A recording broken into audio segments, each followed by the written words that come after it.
we didn't create the earthquake, but we created some of the circumstances that made the earthquake so devastating. Of course, and it took Haiti all of the 19th century to pay the reparations to the French, so they were in debt throughout the 19th century. But I'd also like to raise this issue of the relationship between Haiti and Latin America that most people are not aware of.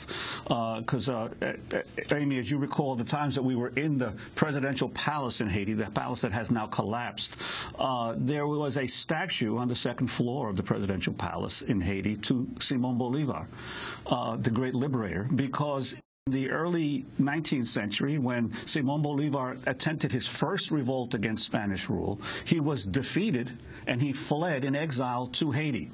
The Haitian government at the time, the new republic, agreed to outfit a new force for Bolívar to return to liberate Latin America, but it had one condition, that he had to agree to abolish slavery in Latin America if he was successful.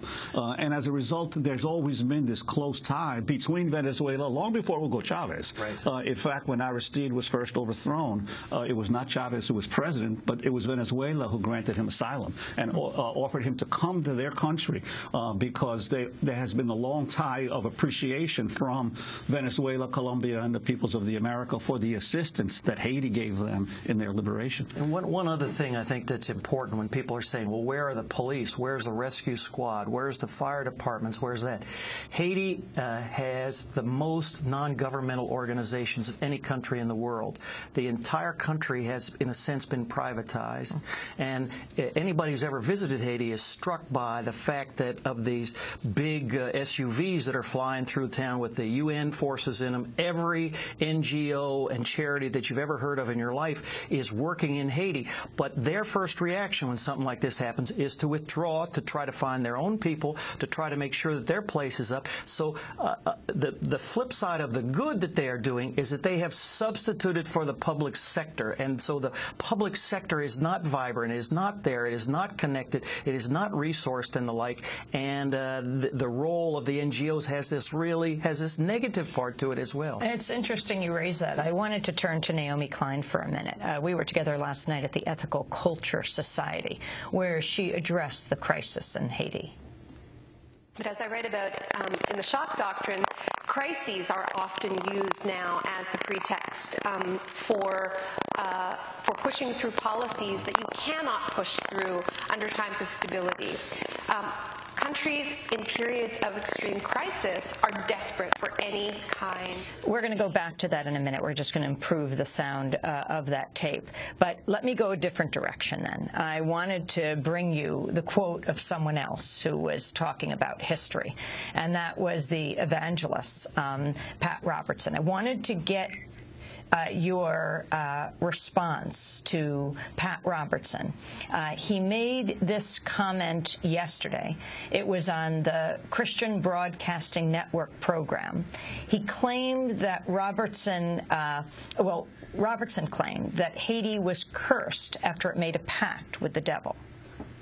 And you know, Christy, something happened a long time ago in Haiti, and people may not want to talk about it. They were under the heel of the French, Napoleon III and whatever. And they got together and swore a pact to the devil. They said, we will serve you if you'll get us free from the French. True story. And so the devil said, okay, it's a deal. And they kicked the French out. The Haitians revolted and got themselves free. But ever since, they have been cursed by one thing after the other, desperately poor. That island of Hispaniola is one island. It's cut down the middle. On the one side is Haiti, on the other side is the Dominican Republic. Dominican Republic is prosperous, healthy, full of resorts, etc. Haiti is in desperate poverty. Same islands. They need to have, and we need to pray for them, a great turning to God. And out of this tragedy, I'm optimistic something good may come. That was Pat Robertson. Bill Quigley, your response. This is very sick, twisted man, to have that approach. I think Pat is the same person who said Katrina was the revenge for sodomy in the South, and that 9/11 was something. I have been in many, many churches in Haiti. I have been to the National Cathedral. I was a friend of the Archbishop who died. These folks have nothing. They are so generous.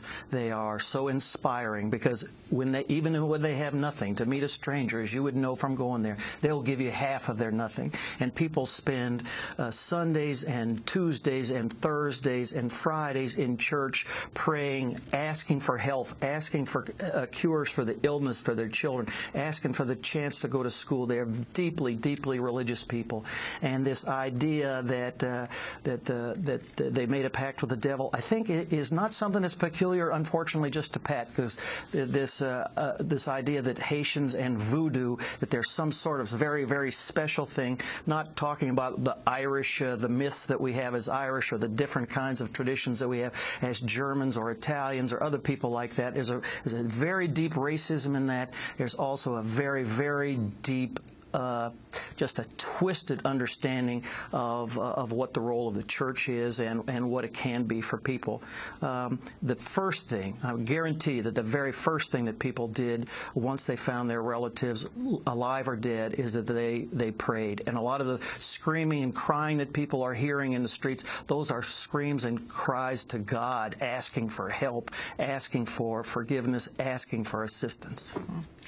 Let's go back to Naomi Klein. We're going to try that tape again, her commenting on what is going on in Haiti right now and who is profiting already. But as I read about in the shock doctrine, crises are often used now as the pretext for pushing through policies that you cannot push through under times of stability. Countries in periods of extreme crisis are desperate for any kind of aid, any kind of money, and are not in a position to negotiate fairly the terms of that exchange.